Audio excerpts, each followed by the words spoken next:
said that,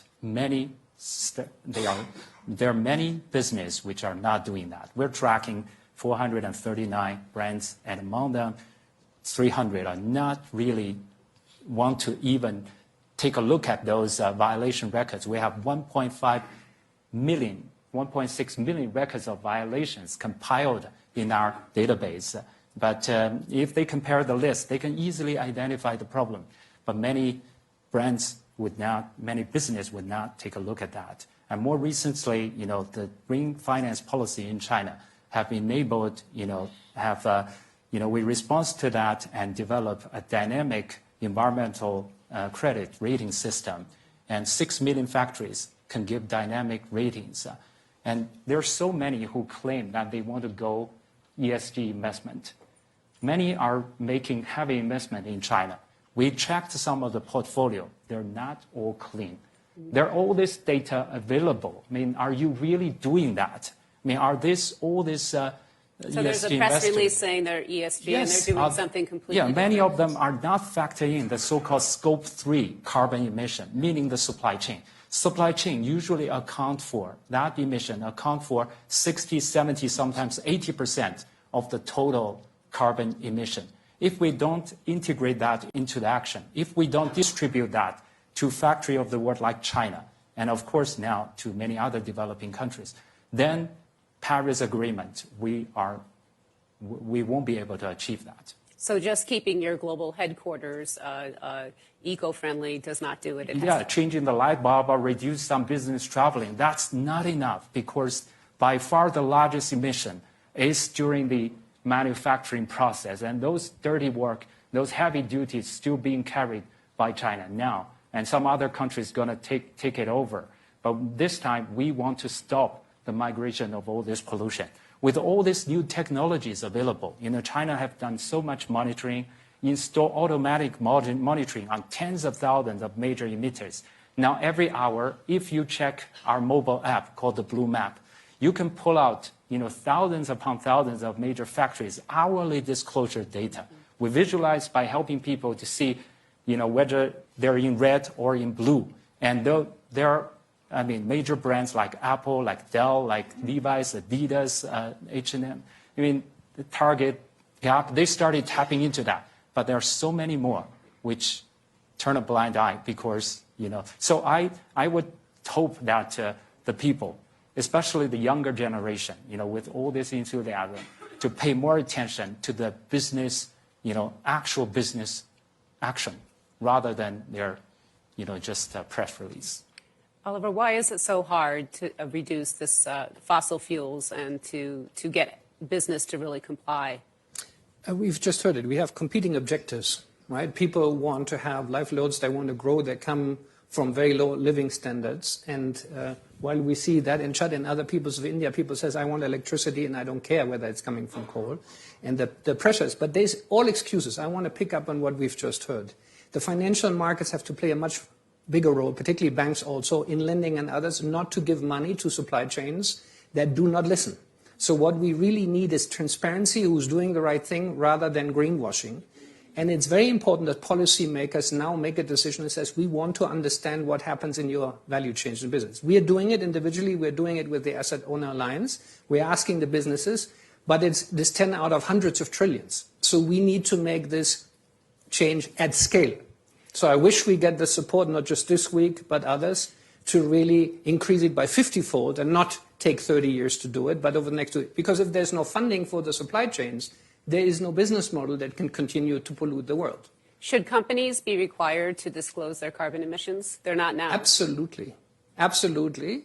But we have many other things. For example, in Germany, we are taxing energy consumption. We are not taxing carbon footprint. So there's zero incentive to move out of fossils. So pretty please, for all the warriors, let's do some practical things that we can do. Mm-hmm. And even if reforestation was just criticized, in many, many countries, we are giving tax incentives for exactly the wrong type of forest to be built, not the ones that are sustainable for drought or for fire and others. We're actually fast-growing growth. So there's so many things that we can do tomorrow, but it has to be done.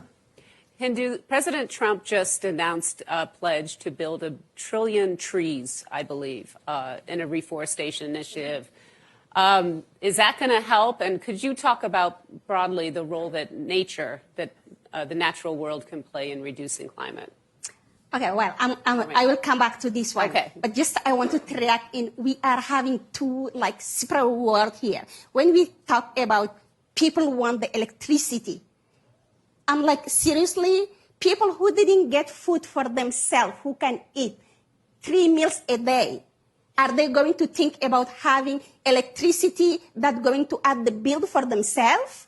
So I think we need to talk about this inequality between what is technology, what is development, what is the need of the peoples before to talk about how we can tackle climate change on energy or not. So developed countries need to shift and right now from the dirty energy, from coal or whatever, to the clean energy, but not for developing countries, because developing countries have the priority to eat first and then focus to the energy. Coming back to your questions. 3 trillions trees. When we talk about trees, I think like most of the bigger power think planting a tree is the solution to the climate change. That's it. But planting trees, yes, we need to plant them. But how about keeping those who exist, the ecosystem who exists already? How about restore it? How about protect it? We can't give the excuse by planting a 3 trillion trees and cutting those who can make a paper, who can make whatever that they want and make more money to them. That's the questions. So planting the trees is a second phase of the business. And we know how to do this restoration. Indigenous peoples in Amazon, when you go to them land, is the most diverse ecosystem. It's better than a national park, because the government can't protect the national park from the fire or from the deforestation or from the illegal mining. But indigenous peoples can protect them land. That's why the ecosystem is more diverse there. It's the same in the Congo Basin, because Chad, of course, is desert country, but it's part also of the Congo Basin. That's how we are protecting it. So we have the knowledge to do it. Let me give you one example on how we are restoring it. Like my grandmother is the best technology ever. Because she can predict the weather without having a cell phone or internet. She can predict the weather by observing the wind direction, by observing the birds' migration, by observing the tree flowers. She can tell her peoples from where they have to go to get water and pastures. So this technology to restoring her ecosystem can protect her peoples. And that's how we are getting protect. Even we are the most impacted, but we is still in our feet. And we are going to be in our feet for far. So let us restore this ecosystem and join all together, yes, to plant the trees after. Let me give you another example on trees. Quickly. Just a very short. Okay. The green word in Sahel. We say Sahel is a big land of desertification. But if community come together and each one of them take the responsibility of restoring his own land, that's the best way of planting trees. But not throwing millions of them, but giving the people's responsibility to make them themselves, because they know it is them survival. So how I'm seeing this tree planting can be successful. Mm-hmm. Rajiv, how do you square this conflict between the developed world and the developing world and the role that each needs to play? You have big investments in Africa and in India. Well, and when I was in the Obama administration, was part of both the Paris Agreement and also the sustainable development goals, saying that we can achieve zero poverty by 2030. And both are, in fact, achievable, and both can happen together. And it's not that difficult to figure out how. First, the 20 largest countries in terms of emissions are absolutely where efforts to get to zero emissions should start. And that is hard to imagine that being successful without government policy participation from China, the United States, and India. And right now, I'd say all three are going the wrong way. And even though China has done some things that are quite appropriate and notable, they're still financing 150 gigawatts of new coal plants in China, and much of it is actually in other countries around the world. The low-cost state-supported financing is in Kenya, it's in Guinea, it's in India, it's in Colombia. So I think it's important to recognize that this is a global issue, and the top 20 countries that emit have to have the politics and policies that say we're serious about getting to reduction. And with all due respect to corporations, it's very hard to see corporations using voluntary action to solve this problem. Second, I actually do think we have to refocus on the living standards and aspirations of the world's bottom 2 billion. And it is possible now to provide renewable-based energy to meet the growth needs of that population. And even recent World Bank studies from last year are already out of date in terms of their own assessment of where the lowest cost electrification strategy is from renewables. And I'm confident this year, in our one project in India, we'll be providing power based on solar mini-grids to communities that have never had access to electricity at 15 cents a kilowatt hour.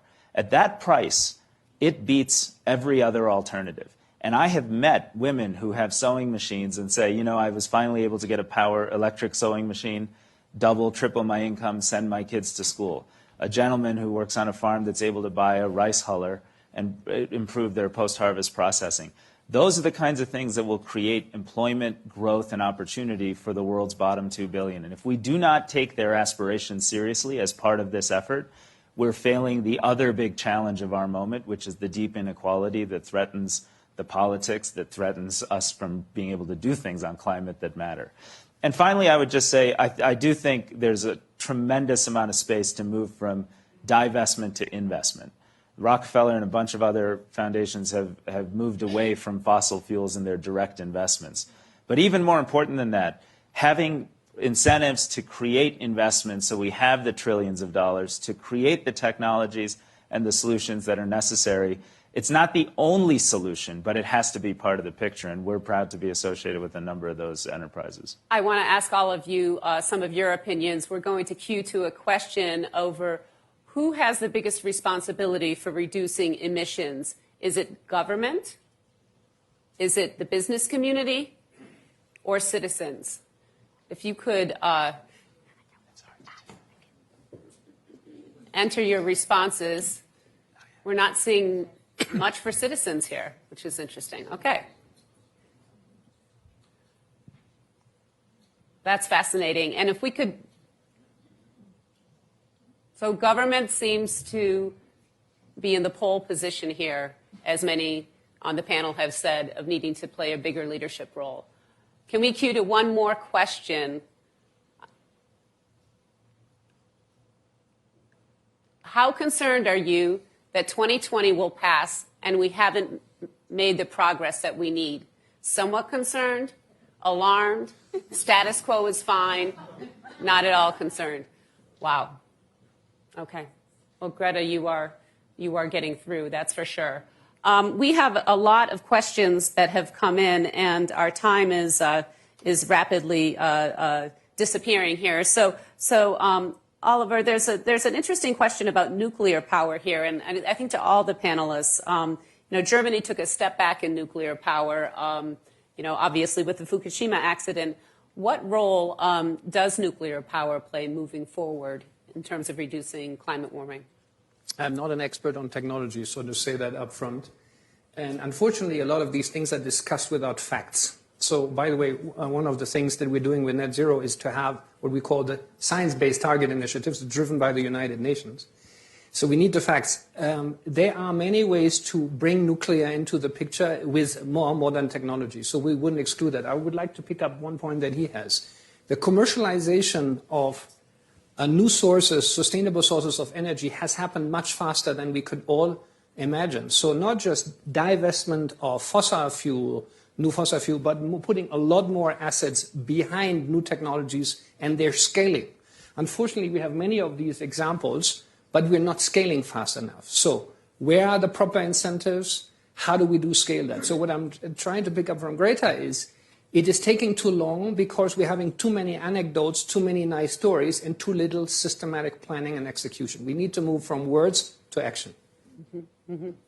Majun, is there any way, the government of China obviously is very powerful. Your approach is to activate the private sector largely. Is that letting the government off the hook? Yeah, the government must play its role for sure. And the whole reason that we, as an NGO, can compile so much data is because the Chinese government, in response to the public demand for data, started rolling out all this monitoring and data disclosure. And we also changed the legislation, making our supervision much tougher. So. But I do think that, contrary to what many people would think, in China, if the government try to do something, it can do something. There's also limit there. So the government also need people, need the public, need to send the clear message, and also the government also need the business to join their efforts, especially now. And now there's such a vast development of IT technology. I would definitely agree with Oliver. I just recently met with our solar panel manufacturer. During the past 10 years, there's a 90% drop of the cost, and they said they're on their way for another 90% drop. And we have the first solar panel, power plant, which can generate power electricity cheaper than the coal power plant. So I think all these are major opportunities, but we need motivation. We need incentive for this to be tapped. All this technology is available. Nuclear, pushing the whole cost to the future generations, with all this spent fuel, disposal. So I do think that now, if we all, share this view that the house is. Our house is burning, our whole planet home is in danger, then we need to, come together to make our voice heard, to motivate, as citizens, as consumers, you can do so much because the whole business would respond to that if you choose that you care. Changing your day-to-day behavior is important. But if we can play our role more smartly, tapping into all this new... Making the data more transparent. No technology, then we can scale up our efforts and achieve our target in a practical and much sooner way. In meeting Greta's challenge, I'd like to ask all of you, what is the single thing, if you were talking to a peer about today's panel, what is the single thing that you would recommend that we should do to avert a climate apocalypse? Anyone like to start? I can go. I think the single thing that I want, the emergency is now. It's not tomorrow. So the action needs to be now. Because what are we waiting for? Forest burning, food becoming difficult, but people dying. Nothing more for me than seeing the community that dying, who do not have future for tomorrow, then who cannot think about the next 50 coming years. So the action have to happen now, and Davos is a big opportunity. 50 years, so it's now time to open all our mind, our eyes, from business to the big politician leaders who are here, to take a radical step further, shift the economy to the clean one, and take the decisions to change all and every system to the sustainable one, to save them peoples, to save themselves. Indigenous people saving ourselves with our knowledge. And it's the time to listen for us. Give us our place. We can talk, and we know how to do it. We know how to protect it. So lie on our back. Don't be in our face. And give us the way to act all together right now. Yeah, I want to say,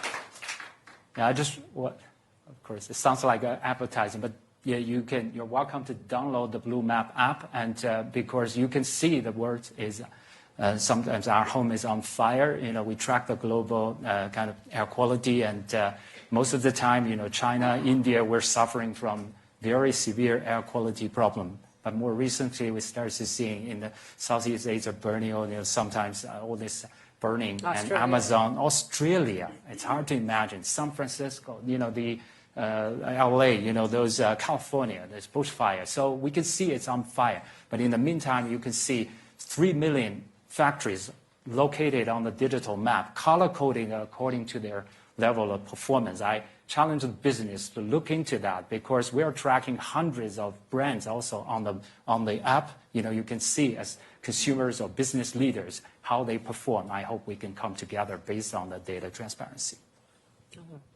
Very tough. Very tough. I don't want to say something that sounds great, but it's not doable. But I'm getting out.